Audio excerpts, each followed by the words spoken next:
What's going on, Bills Mafia? I'm Fernando Schmude, that's your leading the charge. And today I'm really glad to have a longtime brother here that will talk Bills with us and the state of the Bills and also the culture, the Buffalo sports culture, compare it to Brazilian sports culture as well, and have some interesting discussions.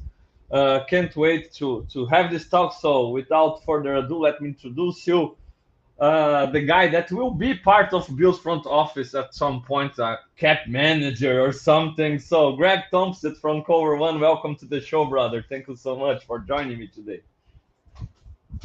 Always fun. I'm still waiting for my job offer, but no such luck yet.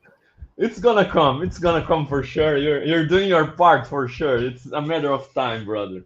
But yeah, it's actually the title of the show today, and will the Bills be fine? It's a curious case of everything kind of seems imploding, two losses in a row. We are sick of a lot of stuff, but the team is still 4-2, right? And we still have the reigning MVP of the league. So how are you with all this situation right now, Greg? Because we are entering or going through year 9 of McDermott, and obviously a lot of great stuff done by him and Brandon Bean as well.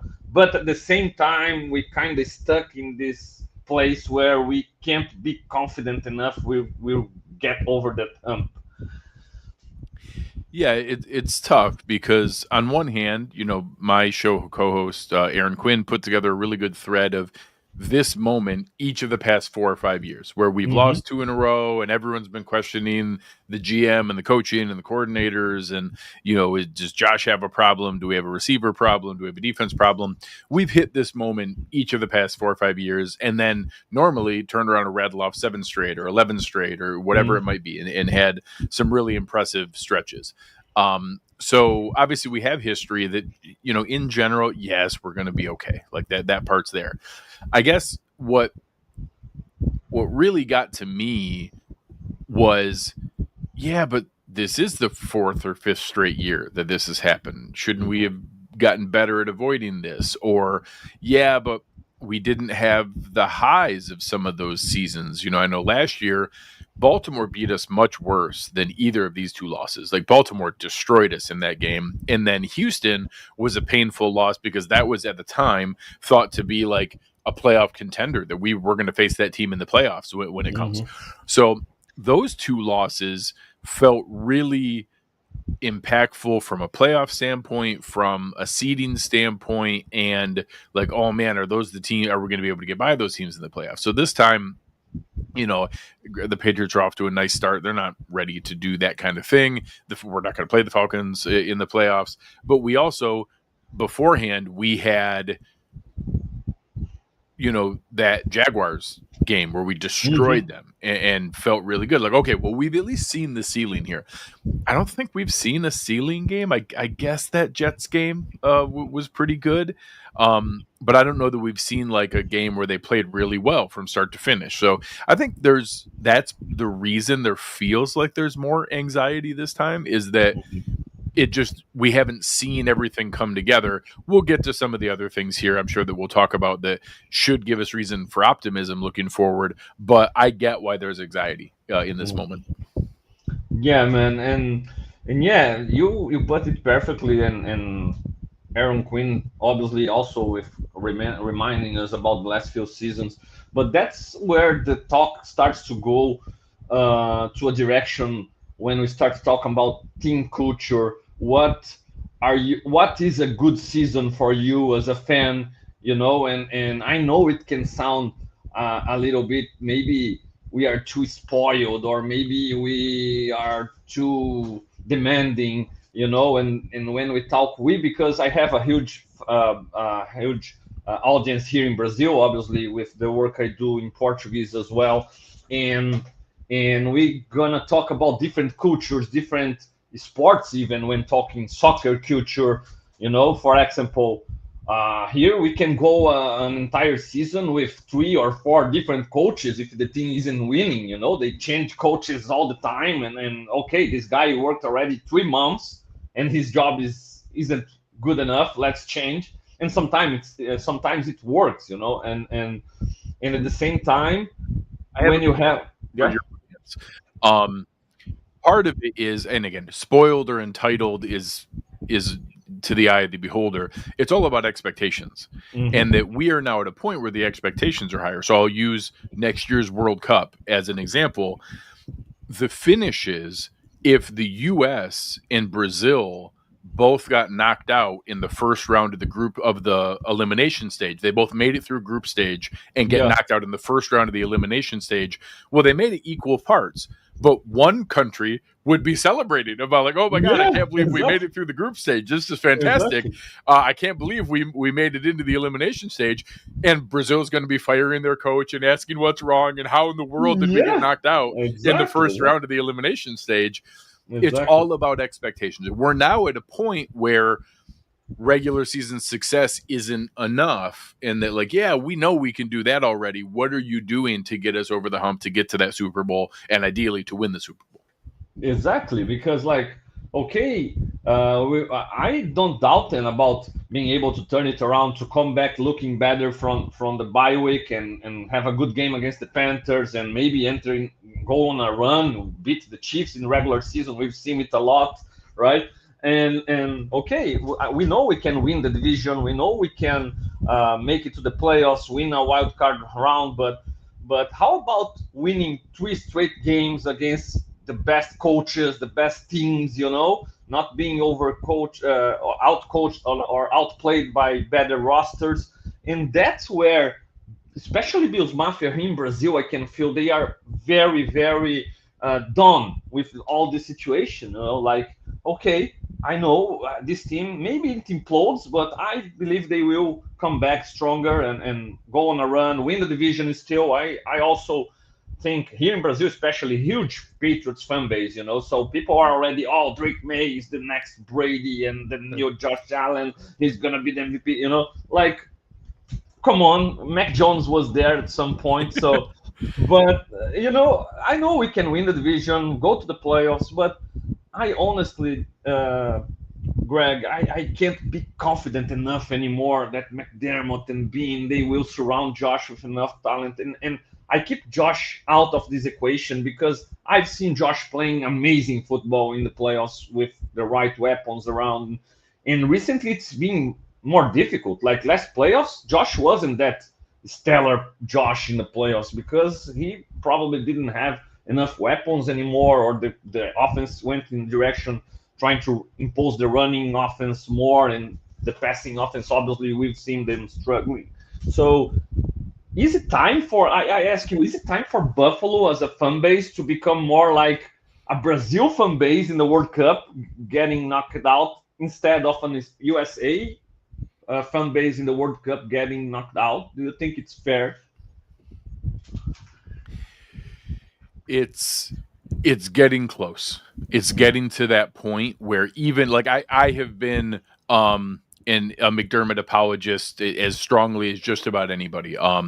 And even someone like me and others like me, Mm-hmm. we have to acknowledge that there is a point where even if I think he would go on and be successful somewhere else and that he has proven he is an organizational builder and a culture Mm-hmm. creator and would raise the floor of any failing organization, like a place like Tennessee and what they're going through right now, or whatever other, the Saints or The whatever it may Jets. be. I think The about the Jets, yeah, Jets. the I Jets. believe if Um, McDermott goes to the Jets, he makes them competent, and, Correct. and I think he immediately would raise the yeah. floor of competitiveness and those things there. That I don't. I think that we too often throw around things like, "Oh, he can't get it done. He's never going to be the coach to get them over the hump," because people said that about Andy Reid in Philadelphia. Mm-hmm. We've seen other coaches have that happen, and that wasn't going to be. They weren't going to be the one, and then they go somewhere else and they are the one. But I will say that there is a line where, like, okay, even if we realize, okay, we're not saying you're a bad coach, we're just saying your message is no longer bringing the right emphasis here, and that you've kind of lost the team in the locker room, and that's the key piece. It's not even the locker room, it's Josh Yeah. specifically. So if Josh Allen loses faith and confidence in Sean McDermott, that is the only thing that can actually change this. That is the only thing that will get Terry Pegula to move. He is not going to fire Sean McDermott. It doesn't matter how many Yeah. fans have a vocal response. Sean McDermott has made Terry Pegula way too much money. This is now his most valuable asset. He has turned that. He knows he's going to go to playoff games. He knows he's going to have success. The only thing that will turn that is Josh Allen telling him, "Hey, I don't think I can play for this guy anymore." That's the only thing that I could see changing it. And people talk about that Andy Reid change from Philadelphia. They forget he didn't get fired after the 4 NFC Championship game losses. He got fired because he went, one season was 7-10, and then the next season was 4-12, or 7-9, and then the next season was 4-12. If Sean McDermott goes 7-9 and 4-12, of course he's going to get fired. The challenge is Andy Reid didn't get fired after a divisional round or an NFC Championship loss. He got fired because he lost the team. So again, if Josh Allen stays healthy and we miss the playoffs, he'd be out. But if we go in and make the playoffs again in there, the only thing I could see changing it would be Josh Allen telling Terry Pegula, "I've lost confidence in Sean McDermott." Yeah, that's awesome because that goes directly with my next question to you. People bring all the time the Sabres, obviously, same ownership from Pegula, and how they haven't been successful, and the general manager stays there like 7 years. I believe they say it's still the same. I don't follow closely the Sabres or hockey enough, Good for you. but luckily I have Botafogo here. Okay, Greg. So it kind Oh, of we'll get makes to the that. same. We'll get to that. Yeah, but yeah. So since Pegula knows what is it to have a team that he can turn it around, and having the Bills always, like Bean says, knocking. Maybe they will stay knocking forever and never open the door, but they are knocking, and the Sabres can't even get near knocking on that door. People say like Pegula won't make this move no matter what, especially now with a new stadium. He needs the team to bare minimum continue to be this in this kind of stage, making the playoffs and showing the fan base that they are close enough at least, right? And just like you said, having Josh makes things easier to go that direction. It's not like I'm saying, oh, McDermott doesn't have any impact, Bean doesn't have any impact. No, not at all. Actually, Greg, I love McDermott as his culture, his personality. I have a lot of respect for him as a man, as a coach. I love the way he likes to have things the right way, and being the same way. He seems like a nice guy.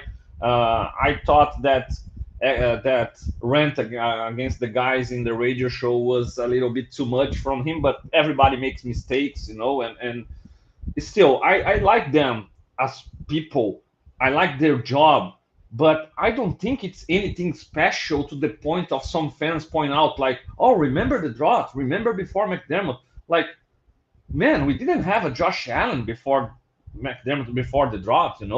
If I always look at that 2014 team from Doug Marrone and Kyle Wharton at quarterback, and I firmly believe if you insert Josh Allen on that team, you have a team capable of going deep in the playoffs, maybe contending because they have a really strong defense and some weapons on offense that Josh would be able to work with. So it's not like they've done an extremely awesome job that if they are out, everything will implode. I believe the Eagles, for example, you mentioned, they in those 9 years won the Super Bowl twice already with two different head coaches, two different quarterbacks, and they simply fired a Super Bowl winning coach in Doug Peterson when he lost the locker room, and so. Well, you look at here in American college football, you look at what Penn State just did. So that was the guy who came in. Penn State, historically, if you go back like 30, 40 years ago, they were Okay. a national powerhouse and they won national championships and thought of that way. Their Mhm. fans still kind of thought of themselves that way, even though they had become very mediocre and Mhm. weren't even going to bowl games. They were having losing Mhm. seasons that had never happened before. So then Mhm. James Franklin comes in, and I apologize, it might have been 9 years ago. I don't remember exactly how many. And Okay. all of a sudden raised the floor to where, like, oh, we're back to being, Mhm. 10-2, 9-3, 11-1, playing in big bowl games, contending to be part of a national championship. But he kept losing to the best other teams. Like, Mhm. once he got to that level, he just kept losing to top 10 teams, and he had a crazy record. Like, it was like 2-18 or something against Mhm. top 10 teams. Mhm. And then that kept happening, and now it got to a point where, hey, even though earlier this year they were ranked like number 2 in the country and were thought of Mhm. very highly, he lost 3 straight games, Mhm. one in a really painful game, and then 2 games that they should not have lost. Mhm. And even though he's the person who brought them back and got them to that level, they fired him in the season Mhm. Mhm. because, like, hey, they just kind of accepted, hey, you're not going to be the one to get us to where we want to go. And there, lots of people are having, like, accusing that fan base of saying, how dare you think that you are just entitled to being there, Mhm. and good luck finding somebody better than him. He's the best coach you've had in 30 years. But they still made that move. And now, again, that could prove to look bad. They could hire somebody who now Yeah. loses even more than he does. But they got to that point where they felt like they needed to make that move. So, um, I think the end of this season and how things go from this, fairly dark moment here to the Mhm. rest of the year is going to really say a lot about how far this team can actually go and whether we have the right. And everybody talks about McDermott, but Bean deserves just as much criticism, if not more, Absolutely. than there. If you look Absolutely. at, you know, last year's draft and you go through like Keon Coleman, Cole Bishop, DeAndre Carter, or Dwayne Carter, and like, we had 10 draft picks last year. And although, Keon Coleman's not a bust, like, he's an NFL player, but like, if you just look at each pick, is this player better or worse than where they were picked at? Mhm. It genuinely might be like 0 for 10. I guess maybe technically like Tylen Grable might be Mhm. better than where he was picked at because he's a swing tackle as a backup depth piece. Like, Yeah. you might not have a single other player who is demonstrably better than where they were picked at. You can't go 0 for 10 like that. That can set a franchise back. And then, Mhm. Mhm. it will. I'm so optimistic about this year, but it's taken a while for Dalton Kincaid. Now it's maybe looking like he's breaking back out. Mhm. But if you look, and I don't think you can be at a point where Brandon Bean's entire claim is, hey, I'm really good at picking late round picks who are better than their value, and I picked Josh Allen. Like, Yeah. during that stretch, like, the Brett Veach picked Patrick Mahomes, but he also picked, Chris Jones and Creed Mhm. Humphrey and, Nick Bolton. Bolton, and Yeah. just hit on all these other picks that, like, he's raised the talent around Mahomes, and it doesn't feel Mhm. like we've done as well in that way. Mhm.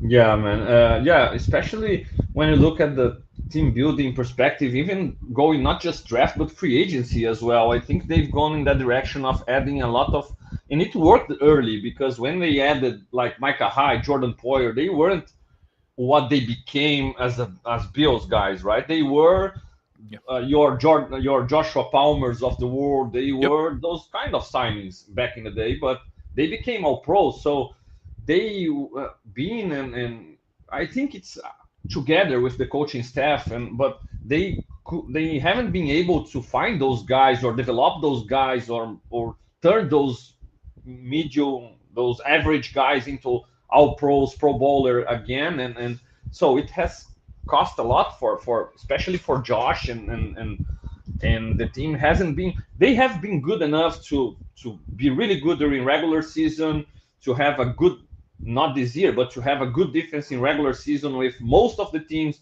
But when you're gonna face those two or three teams that are gonna really compete for a bowl, you won't have enough maybe around. Josh can go. I always talk. Josh can go toe to toe with Mahomes, with Burrow, with any quarterback, but when Mahomes needed Butker to hit that field goal in the 13 seconds, Butker went there and hit that field goal. When Josh needed Bass to hit the field goal, he missed it. When No, when it's a small moment, but a very relevant example of what yeah, they truly yeah, need.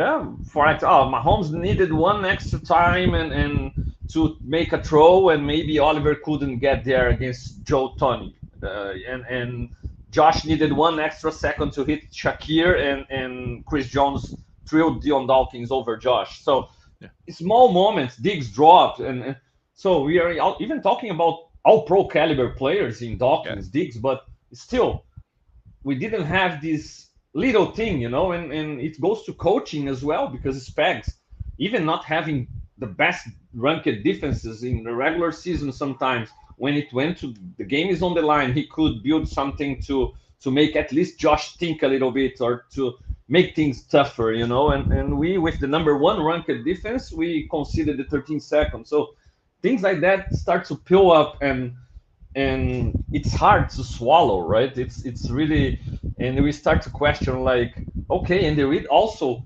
he won again. He won with the Chiefs actually. Maybe he needed to get fired to go through that experience to reevaluate some stuff to become a better coach in his next stop. And how long can you wait for a guy to make those adjustments and become what he really could become in the same team, like year 9, how long are you going to wait and things like that. So it's really tough, and that's something that especially I can feel here in Brazil. We can see a lot of people now on Twitter talking about McDermott being fired as well or wanting it, but we know as soon as they turn it around in the regular season, a lot of those people won't go that route, and I don't know. I really don't know if it changes something for me right now. Being Yeah. able to just make the playoffs, compete again, because I'm not confident right now. You have enough in this roster. You have enough from your coordinators right now to be able to beat those 2 or 3 teams and make it to the Super Bowl and Well, maybe win it here all. let's flip things around. Normally, I don't go on somebody else's show and then ask them questions, Please. but uh, you can now tell us about this. You have converted me from afar into a Botafogo fan, and now you guys finally were able to get over that and win a championship and to feel that feeling. So first, tell us how that felt to finally have that feeling, and now what has that done in this next season of how you manage expectations and how you experience success and failure. What has that experience been like? Yeah, man, it's crazy because right now, as we talk, Botafogo is kind of fifth place in the national championship here. They are fighting for Libertadores. It's the equivalent of the Champions League here in South America.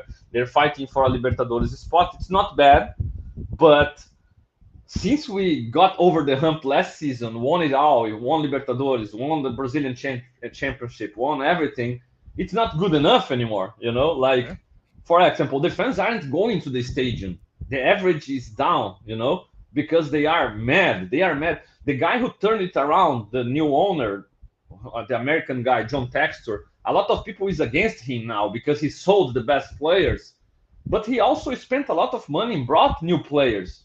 They just aren't as successful. It's not like he's not doing the business. It's not fair to expect to keep all those players wanting to go to Europe and play for the best teams in the world, like Almada, an Argentinian guy. He's now playing in Atletico Madrid. So you can't hold those guys. But people are already mad at the ownership because the team is not fighting for the championship again, or because we got eliminated in the playoffs of the Libertadores.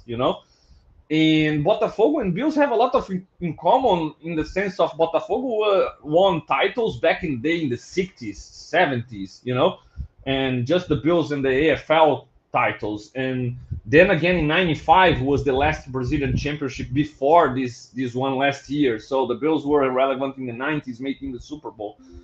And man, we were in a really, really bad spot. Like the team couldn't compete for anything, getting relegated, getting promoted.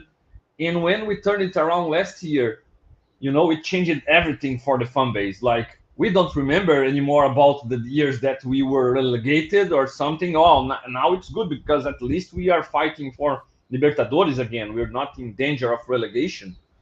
No, they want to win every year again because now we have the money, we have the ownership, we have, and I kind of feel like it's time for Buffalo as a fan base want more because they have Josh. I think Josh is the equivalent of Botafogo having a new ownership and having the money to spend on great players. You have a franchise quarterback. We didn't have it back in the 17 years of the drought. So, man, it can be possible that Josh is going to be the next great quarterback to not win a Super Bowl. And we are already in year 9. How long we're going to have Josh's prime, the way he plays, takes hits, run.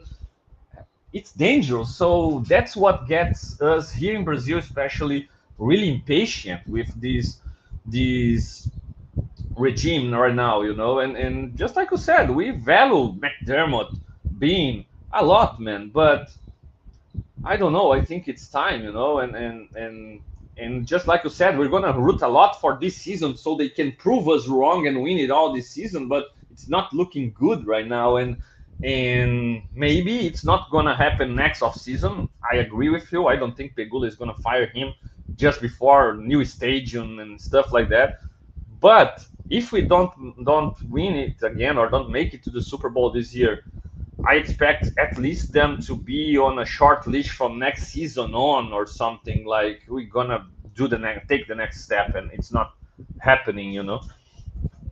Yeah, it puts us in a really weird spot to be able to understand, what is good enough. And I see Diogo in the chat saying, "Are local fans satisfied with just playing for the wild card?" In Brazil, fans were at the camp training center's entrance demanding change. They haven't reached that point yet here, but I don't think it's crazy to think that they could. I do think that that's the kind of thing where we could see that kind of really negative turn for what the expectations are and what the fan base is expecting. So we'll see. I'm still very torn on what I expect the results to be and where they're going to take it, but I'm still hopeful that we're going to see things turn around, mostly because of what you said, because we still have Josh Allen. Yeah, absolutely. Greg, to close it out, I don't want to take much of your time. Can you maybe give us your take on what maybe the Bills can do to fix some stuff right now for this season and maybe turn it around, even if it looks really difficult? But do you believe the cap situation, can they add a wide receiver? Maybe Will Bean go against what everything he said and add a wide receiver right now? What would you do in his place right now? And with this situation, what would you attack? So I do think that we'll see something. So part of it is I think there's more reinforcements coming from within the organization than many people realize. I think that our biggest asset this offseason was our first round pick. We used it on Max Hairston. It's the fastest guy in the draft. If you've seen any of his videos of his training rehab lately, it looks like he's getting very, very close. He's going to come back, and we don't know if he should be the answer, but I can tell people he is the plan. Like that's their plan at cornerback. Is that Max Hairston's going to come in? Contributing. Yeah, we'll see. We'll see how good he does, but that's the plan: is that Max Hairston is going to come in and play. The same thing, bringing in. We've had guys like Landon Jackson and Javon Solomon needing to play a lot of reps. We've seen guys like Fedarian Mathis and Jordan Phillips and Zion Lowe get called up. We're about to bring in Michael Hoyt and Larry Ogunjobi. Those are guys that we spent like $15 million a year on combined. That's a big upgrade to when Ed Oliver or Dean Walker has to come out of the game, or when Joey Bosa or Gregory Rousseau, or actually AJ Epinesa is playing pretty well, when they're out of the game. Now we don't have the big drop off of going to a guy who's not ready like Landon Jackson, or a guy who's on the practice squad like Logue or Mathis or Phillips. That's going to make a big difference as well. So, one, there are reinforcements already coming. So that's a good thing. Two, I did spend quite a bit of time looking through, like, well, we don't have a lot of money. So there's not a lot of things out there. We, for regardless if people want us to go get Trey Hendrickson or Jeffrey Simmons or, whatever, some other superstar player. we're not in position to do that. However, there are some guys who have a pretty low salary on their current team because of the structure of how they were paid, where Kind we of like could go Cooper get last them. year. Yes, exactly like Amari Cooper. Uh-huh. Like the Uh-huh. reason that we went after him was because the way that his salary and bonus was structured, we only had to take on like less than $1 million. Well, Mm-hmm. there's a couple guys like that. So, two in New Orleans are both Rashid Shaheed and Chris Olave. Chris Olave's salary is actually only $1.5 million. We would take on like $900,000. Now they're going to want a lot for him. It would be easier to get Rashid Shaheed, who could also be our returner and a deep threat. But I looked at similar guys at like linebacker and safety. Safety is actually a place I wouldn't mind us making a trade. So, Justin Reed, Xavier Woods, Quandre Diggs, Jeremy Chin, Geno Stone. Those are all guys not making that much money and playing on teams that are losing right now. And, everybody wants to go get the best guy off of like Miami or Baltimore or the Jets. They're not going to trade us somebody who's really good, not anybody Yeah, young yeah. or good. People want us to trade for Jalen Waddle. There are 20 other teams the Dolphins would trade Jalen Waddle to Yeah, before they traded him to Buffalo. yeah, absolutely. But some of those guys I do think we could go get. So I'd love if it's Chris Olave. I think it makes more sense to be Rashid Shaheed. Maybe Bobby Okereke in the linebacker for the Giants. I think that he still has some good football left, and the Giants aren't really going anywhere. I would probably pick Jeremy Chin out of those guys that I mentioned, but Justin Reed from New Orleans would be awful nice. And Xavier Woods and Quandre Diggs are both veterans playing pretty well still in Tennessee, that they're not a part of Tennessee's future. So maybe we see a little move around the edges like that. I think some safety depth, some linebacker depth, guys who could come in and start, but just add into that mix. Probably not a superstar that fans would be crazy about. But if we do make a small move or two like that and bring back Harrison, bring back Ogunjobi, bring back Hoyt, we'd be in pretty good shape. Awesome, Greg. I've seen some people throwing around Calvin Ridley. I really like him, but his contract is awful, right? He's We would need something that we Tennessee can. to eat like Uh, $15 million. yeah, it would be. And now if they want to, that sounds great. Yeah, I'm not expecting the other team to eat, probably huge would amounts have of to money. overpay for him so they can Yeah. do that, right? Yeah, Because correct. We would have to give up a higher draft pick to mm, get them to eat that money and then trade him to us. I don't expect that to be the case.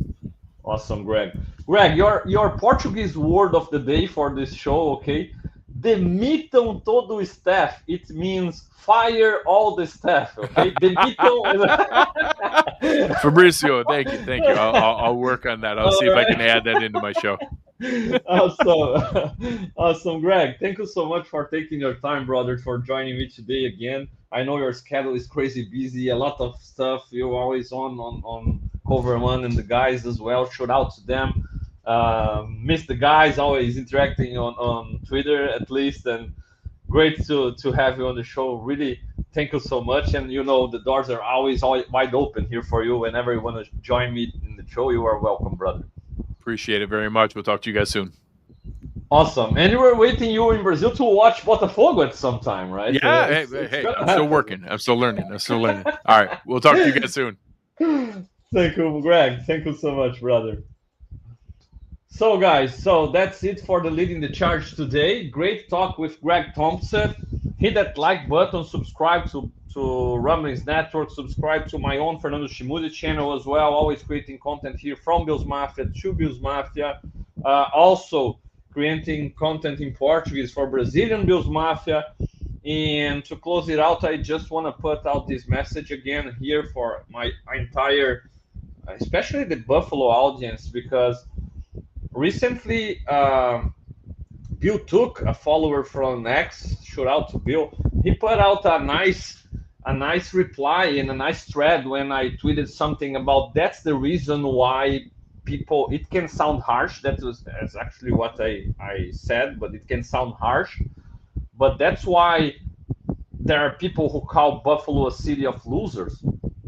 Because if you are more afraid of the drought than you are wishful and hopeful, and you really want to win it all, win the Super Bowl, make it back to the Super Bowl, you can be considered a winner. You're going to be considered a loser. You are more afraid of losing than wishful of winning. So And Bill kind of put this thread explaining that Buffalo historically it goes deeper than football, and that it's a city built by people who choose to stay instead of leaving to Arizona or Florida, and that mostly those are people that can't be seen as risk takers, and that's why they are so attached to McDermott and the sense of security he brings to the fan base, and being the same thing because that's the most successful the team has been since the 90s, right? And trust me, I'm no fair weather fan. I'm no Neil fan out there. I follow the Bills since the 90s as a young kid. I knew I met the Bills, right, in the Super Bowl on TV, watching Thurman Thomas running around, and fell in love with the charging Buffalo, the colors, and the Bills became my team since young age. And I grew as a Bills fan through the 2000s, right? I started producing content about the Bills in writing for Cover One, and then now Buffalo Rumblings during the drought, right? So I'm no fair weather fan. I went through the drought with you. I know what it is to not make the playoffs, how awful it is. But again, now we have a franchise quarterback. Now we have a guy comparable to, if Josh doesn't win at least one Super Bowl, it will be comparable to Dan Marino not winning one. Okay, it will be comparable to Warren Moon, even more not winning one, right? So Josh is this kind of quarterback, right? And if this staff, if this front office can build a winner around him in 9 years, how long are we gonna wait, and how long are we gonna bet them can do it? And are we ready to risk Josh's entire prime, entire career with a coaching staff that hasn't been good enough? They have been good. They've done great things. They've done good things. They've done good teams. But good isn't good enough. You've got to be great. If Josh were a good quarterback, it wouldn't be good enough. Josh is great, right? We had a good quarterback in Tyrod Taylor, and I know a lot of you just hearing his name is kind of I hate Tyrod Taylor. He doesn't take risks. He he just uh, throws a 3rd and 2 to Mike Tolbert and leaves the field in a 3rd and 17. So that's exactly what we are doing as fans, accepting not going further in the playoffs, not making it to the Super Bowl with Josh Allen. We are being Tyrod Taylor out there as a fan base. We are happy throwing a 3rd and 5 in a 3rd and 10 situation and leaving the field and putting the game on the hands of the defense, like Tyrod did so many times. Tyrod was a good quarterback. Tyrod could win several games with a strong defense, with the right playmakers around him, right? But he wasn't good enough. At some point, we had to move on. And I really believe, as fans, there isn't time anymore to be patient, to wait for year 10, year 11, year 12 from McDermott and Bean, and to see Josh being let down all the time. And I know a lot of people are already like, Josh isn't playing well. Yeah, maybe he isn't playing well because you don't give him a chance to. How did Joe Flacco come out of a trade from the Browns, go to a losing team in the Bengals, and throw more than 40 passes last night, and score and throw a lot of touchdowns, and help Jamar Chase to break a record? Maybe because he has some weapons, right? Even Flacco himself, in an interview to the Prime guys after the game, he said, look, the coach was calling some plays I was hearing, and it was like, what the heck is this play? I don't know what he's calling, whatever. And I'm gonna call my own play and throw it to Jamar Chase, and they got the job done. So maybe, yeah, I'm not, I don't, man, I'm not saying like I know more than Bean or McDermott or Brady, but sometimes people overcomplicate things, and the Bills are overcomplicating things, not playing maybe giving a chance to Jordan Hancock instead of Taylor Rapp to see what the rookie has. A lot of rookies playing around the league. Why not try the rookie who looked good in the preseason? You know, maybe we are overthinking things with our offense. Oh, we don't know better than Brady. But look, some of the things that he has called for Josh, some of the stuff that Josh has worked on, Simplify stuff and you're gonna have better results. Give him better weapons. Play your best guys in the best positions to succeed. You know, you draft Keon Coleman in the almost first round, right? Second round, first pick. Man, he played a lot of slot ball in Florida State. You're gonna isolate him as an X and force him to become something he isn't. By now, you haven't been able to notice it that he isn't your X traditional X receiver. And even if you want to keep trying him there, but moving him around, try him a little bit, give him some snaps at the slot, give him some screen passes to get him going. Play Shakir a little bit outside, he can do that. Stevie Johnson just tweeted yesterday something interesting. Sometimes you don't need the outside guy to be a real outside threat. He's running the route just to clear space for other guys. So you can play Shakir outside sometimes and use him as a decoy, right? So there are a lot of things, but you want to rotate your 6 wide receivers. Play your best guys every snap. Give them a breath, but play them, you know? Third down, Josh got to throw the ball. James Cook's not on the field. Use James Cook with more creativity. Look at what the Falcons did with Bijan Robinson. You know? So use your weapons correctly. Be creative the right way, not calling reverse plays when you can simply push it in. So a lot of overcomplicating stuff and from McDermott, man, man it up and call this defense. You are the defensive specialist. Call this defense. Call this defense. Enough of Babbage, inexperienced guy, a guy that came from your own tree. He won't do better than you. You are the master. How are he supposed to do better than you? So the best chance is with McDermott calling his defense and playing it the best possible way. Oh, but McDermott defense sucks. So if it does, we're done, right? But you have McDermott, you want his defense. When you hire Rex Ryan to be your head coach, it's because his defense. It's not because his management skills, right? If you hire Andy Reid, it's because his offense. It's not because his management skills. So McDermott got to man up and take over this defense, call it, and Brady got to figure it out and play his best plays, invest a little bit in the passing game, passing concepts, stop with trying to impose just the running game and try to win the game without Josh Allen. And then when you can't win the game without Josh Allen, just with your running game, you ask Josh Allen to save you. Enough of that. Give Josh weapons to establish himself since the beginning of the game. Make him the centerpiece of this offense. He's your best player, you know, and use your run game to complement it. So that's it, Bills Mafia, for today. Bye week. The Bills got to figure stuff out. I asked Greg about this, but yes, the reinforcements from inside the building are important, right? You expect Hoyt and Ogunjobi, they won't be your all-pros, Pro Bowl difference makers, but you expect them to be better than Landon Jackson. Landon Jackson was a third-round pick, right? It's another bad pick. But you expect Hoyt, Ogunjobi to be better than Zion Logues or than Mattis or the Jordan Phillips of the world because we spent a lot on them, right?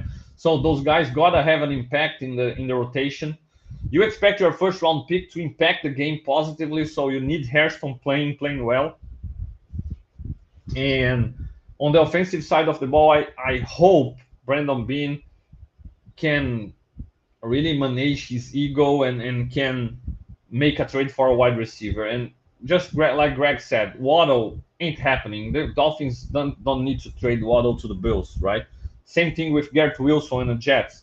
But Chris Olave, he would be my first choice. I think Olave is the closest thing we have to Stephon Diggs when we traded for Stephon Diggs. He can get open, he can go deep, he can run good routes, he can be this kind of difference maker for Josh. Josh can elevate Olave to Diggs heights, prime Diggs heights, okay? So I'd go Olave. My second option would be Calvin Ridley if the Titans eat up that contract, right? I don't know how much you would need to overpay. Maybe the Titans, they just fired the coach. They maybe want to move on and they are willing to eat up that money for a decent pick, right? So I'd like Calvin Ridley in the Bills roster. I think Ridley still has speed to go deep. He can get open. He's a savvy veteran wide receiver. He would contribute right now. We need pieces to contribute right now, right? Then the third option, Shahid, because Shahid is a deep threat we don't have. If you want to build a everybody eats group like the Bills built, you gotta have every player for each role. And okay, you have the big guy, contested ball guy in Coleman. You have the yards after catch guy in Shakir. You have the mismatch at tight end in Kincaid. You have the tricky play guy in Moore and in Samuels. But you don't have the deep threat. Where is the deep threat? It's not Joshua Palmer. He is in a speedster. He's supposed to be your man beater, hasn't been. But Shahid is a deep threat. And Josh has done well when he's had those guys. Remember Robert Foster? He wasn't anything special, but Josh could use him a lot. Remember John Brown? John Brown did the best of the better years of his careers with Josh and the Bills. So the Bills need this deep threat, and Shahid can be this guy, even though I don't think he's an all-around weapon like Olavi or Ridley can be for this offense, and I'd rather go that route. And the last option from the ones mentioned, Jacoby Myers, because he's the last one because he's older. He's not very old, but he's more of a slot guy. He's not a speedster. Okay, he can be physical. He can get open. I know the Bills would like him because he can block in the run game, and they are familiar with him from the division from his Patriots days. So Jacoby Myers, I think he would help getting open for Josh against man, but he doesn't add that speed element that this offense is missing. That's why he's my last option on this top four that I mentioned. Waddle would be the top option, but he's obviously out of conversation, I believe, because of I can't believe the Dolphins would trade him to the Bills. If they would, I'd go Waddle, no doubt, no brainer. Add that speed guy that can become a real superstar playing alongside Josh. I hope, really hope being go that route can make that trade and help this offense. It's the only thing that would make me more confident in this offense, because right now I have no confidence in the passing game in structure. They don't have enough. They don't have the schemes, and they don't have enough of the weapons to help Josh making the passing game look easier, right? And on defense, I expect McDermott to figure it out because he's the specialist there. He's the guru there. So it's his responsibility. And if it doesn't happen and we are again making the playoffs and not winning, not making it back to the Super Bowl, then I really believe it's the last year that people are fine with that, because they gotta realize we deserve more than that. Josh deserves more than that, and we can make it out. Just like my Botafogo won a Libertadores and a Brazilian Championship in the same year. You don't know how difficult, how unlikely it was, but it happened, right? The Bills can win a Super Bowl, but you gotta win. We gotta win it as a fan base. We gotta win it and show that we won the Super Bowl, and that's it. It's time to win the Super Bowl. It's not time to be relevant, making the playoffs and be the losing side of every playoff epic game against the Chiefs. Enough of that. Okay, we have the quarterback to move on. It's not like crying, so we are so unlucky to playing against Mahomes. Josh is better than Mahomes. I've been telling you all along, all right? But McDermott isn't better than Reed. McDermott isn't better than Spags, right? Brady isn't better than Reed. Bass isn't better than Butker, right? Kincaid hasn't been better than Kelsey. Or wide receivers haven't been better than their wide receivers. Or defenses haven't been better than their defenses. So Josh alone can't make up for everything, right? We gotta help him, and I think as fans, we can make some noise and show Pegula that we need the next step. Okay, Bills Mafia, that's it for today. That's your episode of the Leading the Charge. We'll be back next week. So thank you so much. See you around, and go Bills.